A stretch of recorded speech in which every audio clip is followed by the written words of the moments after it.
Hey, it's Cliff, and to add more issues to Celsius Network's ongoing troubles, it looks like they are being sued by a former partner. Now, before I get into this, I just want to say that this is the former partner's side of the story that happened. Celsius has not issued any comments on anything really at this point, so we don't have their version of the story, but we do have the juicy details of what's in this lawsuit, so I figured I can kind of share it with you. And just to kind of give you who it's for, it is this member here, Daniel Stone, and he is the owner of this company here, which is KeyFi. KeyFi is like a hedge fund pretty much for Celsius. Celsius was transferring money to them, and they were managing it as a kind of like a side hedge fund for Celsius before they discovered that all these issues were going on. So I really just want to kind of show you the introduction here because, man, it's kind of crazy.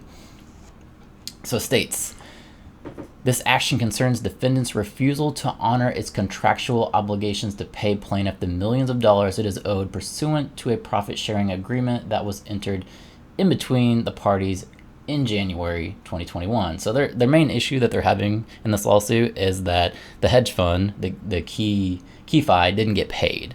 So really that's what they're concerned with. But in this lawsuit, they bring up so many issues that you guys would probably be concerned with if you're invested in Celsius Network. So just to kind of skip into it a little bit more, it says on June 12th, 2022, these issues which plaintiffs identified in March 2021 have now caused harm not only to plaintiff, but the hundreds of thousands of people who use the defendant's platform, as defendants are now refusing to honor requests by its customers to withdraw the assets they deposited and entrusted with the defendants. Obviously, that's where we're at right now. People can't get their money back, but they go into more details here. It says the defendants operate a crypto lending platform that receives crypto assets from consumers seeking to earn interest on their crypto holdings. Defendants' business depends on them using this pool of assets to generate income by 1. Lending those assets to others, 2. Investing the funds in crypto markets. Defendants' profits thus depend on them earning income above and beyond the amounts they need to pay to consumers for their deposits. Prior to plaintiffs coming on board, defendants had no unified, organized, or overarching investment strategy other than lending out the consumer deposits they received. Instead, they were desperately seeking a potential investment that could earn them more than they owed to their depositors, which pretty much is why people were saying this was a Ponzi scheme. So this is where this KeyFi company came into the picture, and they kind of set up different DeFi strategies for them. And apparently, according to them, obviously, this is them writing this, they were pretty profitable in how they did it. So it says, Jason Stone, the CEO and founder of KeyFi Inc., is a pioneer in the world of modern crypto asset deployment strategies. From August 2020 through March 21, he managed billions of dollars in crypto assets investments for the defendants. For most of that time, the parties operated without any formal written agreement, recognizing instead that they were engaging in an enterprise for mutual benefit based on mutual respect and trust. That's stupid. I don't know why any business would go into this without a contract, but apparently that's what they did. From August 2020 through March 21, plaintiff generated hundreds of millions of dollars in profits for the parties' mutual benefit. Those profits came in the form of transaction fees, rewards for staking tokens, and other appreciating assets. As in any investment relationship, plaintiff and Stone were responsible for generating a profit on the funds provided to them, while Celsius was responsible for ensuring its investment strategies would not prevent it from repaying its depositors in any kind. Seems pretty legit. The parties' relationship began to break down when Stone discovered that not only did defendants lack the basic security controls to protect the billions of dollars in customers' funds they held, but that they were actively using customer funds to manipulate the crypto asset markets to their benefit. The most erroneous example of this was plaintiff's discovery that Celsius used customer Bitcoin deposits to inflate its own crypto asset called the Cell token, which is kind of what we thought was going on all along with the Cell token. And that's pretty much what he's claiming here, is that they were dropping customer deposits into their Cell token, which is insane. Stone also learned of multiple incidents where defendants' failure to perform basic accounting endangered customers' funds. One such example included Celsius improperly accounting for certain payments owed to customers, resulting in a $200 million liability the company did not even understand how or why it owed. Jesus, that's insane. These incredible losses meant that billions of dollars of customer deposits could not be returned to those customers in the event that customers sought their funds back.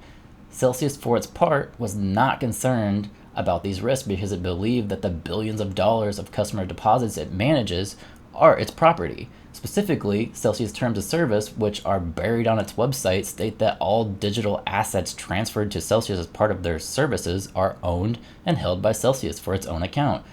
Further, the Celsius Terms of Service state that Celsius does not hold any digital assets on your behalf, but instead are owned, held, and or controlled by Celsius. That is actually true. I read that in there myself, that once you put tokens into their wallet, no longer yours. When the plaintiff expressed concern regarding Celsius' use of customer funds without appropriate risk management, Celsius executives repeatedly assured Stone that the company had entered necessary hedging transactions to ensure that the price fluctuation in certain crypto assets would not materially and negatively impact the company or its ability to repay depositors. Stone and his team relied on these representations when deploying certain trading strategies, and this is why you need to have some kind of contract, which he supposedly didn't. But these promises were lies. Despite its repeated assurances, Celsius failed to implement basic risk management steps to protect against the risk of price fluctuation that was inherent in many of the deployed investment strategies. These failures not only harmed plaintiff by negatively impacted the profit share, but now caused Celsius to refuse to honor customer withdrawals, which is where we're at now. Celsius' former CFO shared plaintiff concerns and repeatedly raised these concerns to Celsius senior management. Faced with mounting evidence of defendants' disorganization, mismanagement, and fraud, plaintiff concluded he could no longer work for the defendants. In March 2021, plaintiff informed defendants that he would be terminating their business relationship. Defendant retaliated by repeatedly refusing to recognize Stone's resignation and thus refusing to pay the plaintiff. And that's the whole point. He cares about getting his money. That's what this pretty much comes down to. He's going to try and throw out as much as he can about Celsius in the hope of making them look bad. So that's where I was kind of like, we can kind of question if this is true or not. We don't know, but it's definitely juicy details. I'll give him that. Celsius grossly mismanaged its customers' funds, failed to perform basic internal auditing to account for its obligations, and manipulated crypto assets to the benefit of itself and its principals. So yeah, that's some pretty heavy stuff going on in the Celsius news. There was actually a little bit more in here that I thought was kind of interesting. It talks about their business model and how they were supposed to make money, but I'm more concerned about how actually they're trying to kind of slander the company.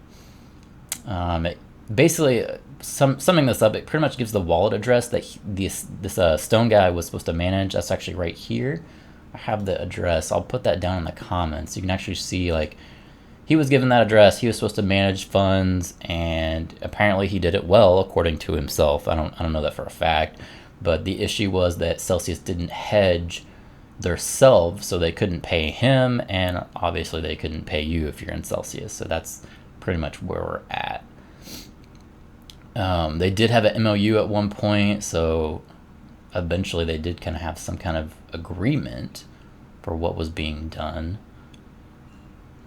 So here's where it actually talks about the juicy details, and it's in F. It says Stone learns of Celsius's gross mismanagement of its customer funds, and it states, in January 2021, around the time the APA and the service agreement were executed, Stone grew alarmed by Celsius' improper business practices, ultimately concluding that its business practices were so corrupt that he and KeyFi could no longer do business with Celsius. 3 discoveries by Stone formed the basis of his decision to remove himself from the company. All right, first, number one, Stone became aware that since at least February 2020, Celsius had engaged in a series of transactions designed to artificially inflate the price of the SEL token. Connor Nolan, head of the coin department of Celsius, informed Stone that Celsius had used approximately 4,500 Bitcoin with a current value of $90 million in customer deposits to purchase SEL on the open market between February 2020 and November 2020 to artificially inflate the price. The purpose of this scheme was both fraudulent and illegal. Celsius induced customers to be paid in SEL tokens by providing them with a higher interest rate. Then, by purposely and artificially inflating the price of the SEL token, Celsius was able to pay customers who had elected to receive their interest payments in the form of the SEL token even less of the crypto asset. So essentially what they were doing is they dropped your funds into SEL token, inflated the price, and then turned around and gave you interest in SEL token if you're choosing to use the SEL token. That's pretty shady. And I don't believe they're the only ones doing this. I don't know this for a fact, so obviously this is just between you and I, but I did a video on this site here, just Midas, and when I look at their main token, I would find it hard to believe that they're not doing the same thing. It seems like they are inflating their token and then selling it off when you just kind of look at the chart here. I don't have any facts for that. I just, after doing the review, and I do have a video on Midas, everything they're doing seems shady to me. So that's just my opinion. Anyway, that's just a little sidebar.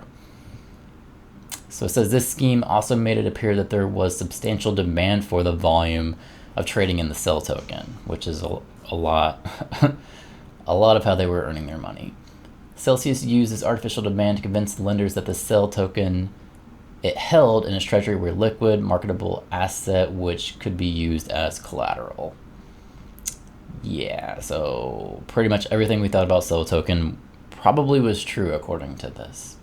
Second, Stone became aware that the Celsius had deceived him about the existence of hedging transactions. So this is basically just him saying that he thought on Celsius side they were hedging the transactions and they were also being profitable, which they were obviously not being profitable at all.